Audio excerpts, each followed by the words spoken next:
नमस्कार दोस्तों। आज की कहानी है गणेश जी और कंजूस औरत।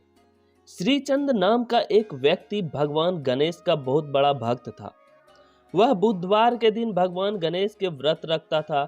एक बार जब वह सो रहा था तब भगवान गणेश उसके सपने में आए और कहने लगे, श्रीचंद, तुम मेरे बुधवार के व्रत और पूजा सच्चे हृदय से करते हो। मैं चाहता हूँ कि तुम आने वाले बुधवार को एक बालक को घर में भोजन के लिए आमंत्रित करके उसे प्रेम पूर्वक भोजन कराओ, जिससे तुम्हारे घर में सुख, समृद्धि और धन धान्य का वास होगा। श्रीचंद ने यह बात अपनी पत्नी निर्मला से कही। श्रीचंद की पत्नी निर्मला स्वभाव से बहुत ही कंजूस थी। वह कभी भी दान पुण्य नहीं करती थी। वह अपने पति से कहने लगी कि तुम भी क्या सपनों की बातों पर विश्वास करते हो? अगर ऐसे सपनों की बातें सच होने लगती तो हमारे सारे भंडार भरे होते।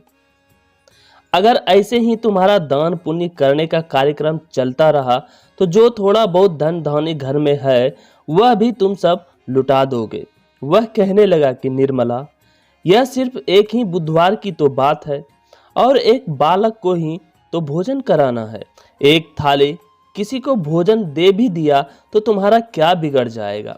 निर्मला बोली, ठीक है, बुधवार तो आने दो, तब देख लेंगे। श्रीचंद्र को पता था कि निर्मला इस शुभ कार्य में आनाकानी करेगी, इसलिए वह दूसरे दिन उसे फिर याद दिलाता है कि निर्मला, कल बुधवार है, तुम्हें याद है ना, हमें कल किसी एक बच्चे को भगवान गणेश के नाम का भोजन कराना है। एक काम करना, तुम कल जाकर किसी एक बच्चे को ले आना, हम उसे प्रेम पूर्वक भोजन कराएंगे।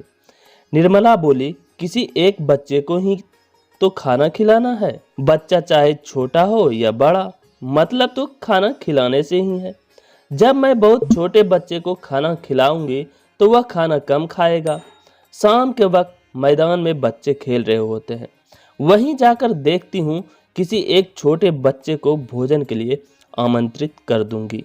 उधर भगवान गणेश जी सब देख रहे होते हैं और कहते हैं कि अच्छा, तुम एक छोटे बच्चे को भोजन कराने की सोच रही हो। तुम इतना सोच रही हो, फिर तो मुझे भी कुछ लीला रचनी ही होगी। आखिर मेरे नाम का भोजन है तो मैं भला पीछे कैसे रह सकता हूँ? मैं ही तो आमंत्रित हूँ। शाम को जहाँ बच्चे खेलते थे, निर्मला वहां जाकर सबसे छोटा बच्चा ढूंढने लगती है।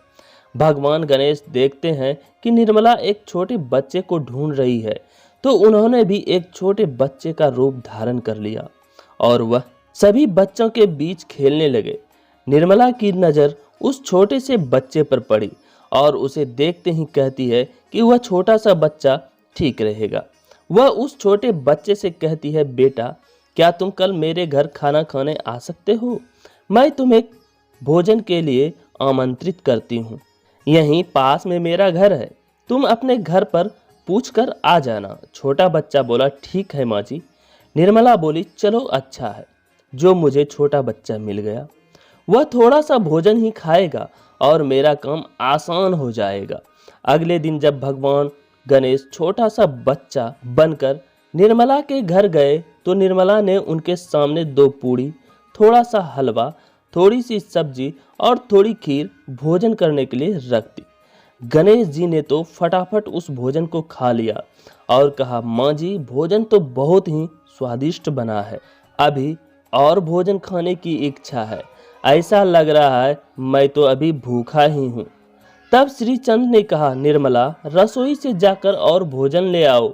लगता है इस बच्चे को भोजन बहुत ही स्वादिष्ट लगा है। छोटे बच्चे तो भगवान का रूप होते हैं। हमारे घर में इस बालक को हमारे द्वारा परोसा गया भोजन पसंद आया है। यह हमारे लिए बहुत ही प्रसन्नता की बात है। निर्मला बोली, अच्छा, कोई बात नहीं बेटा, तुम तब तक यह खीर खाओ, मैं और भोजन लाती हूँ।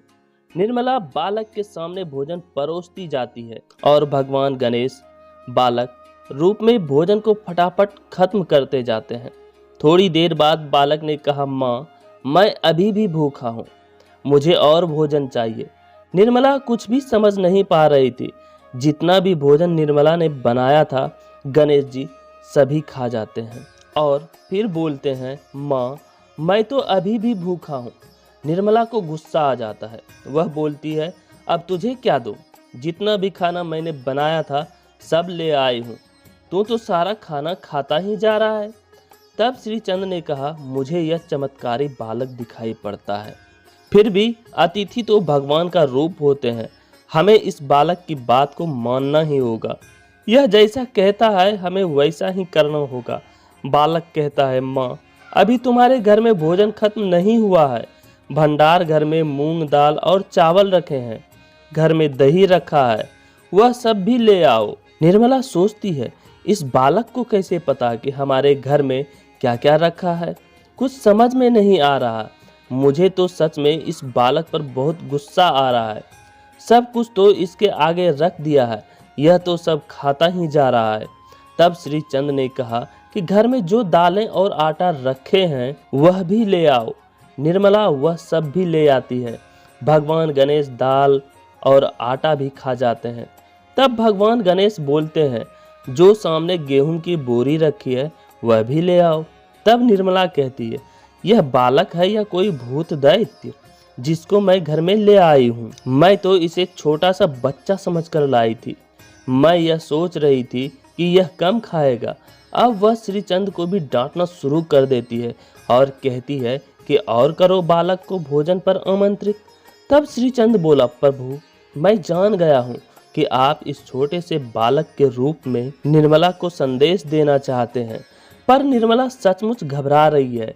प्रभु उसे क्षमा कीजिए। निर्मला रोने लग जाती है और उसके घर में अनाज का एक दाना भी नहीं रहता। तो गणेश जी सामने प्रकट हो जाते हैं।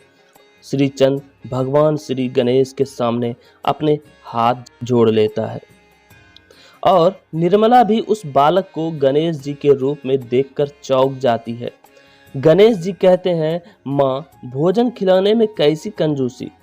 तुम्हें सिर्फ एक बच्चे को खाना खिलाना था और उसमें भी तूने सबसे छोटा बच्चा ढूंढने के बारे में सोचा।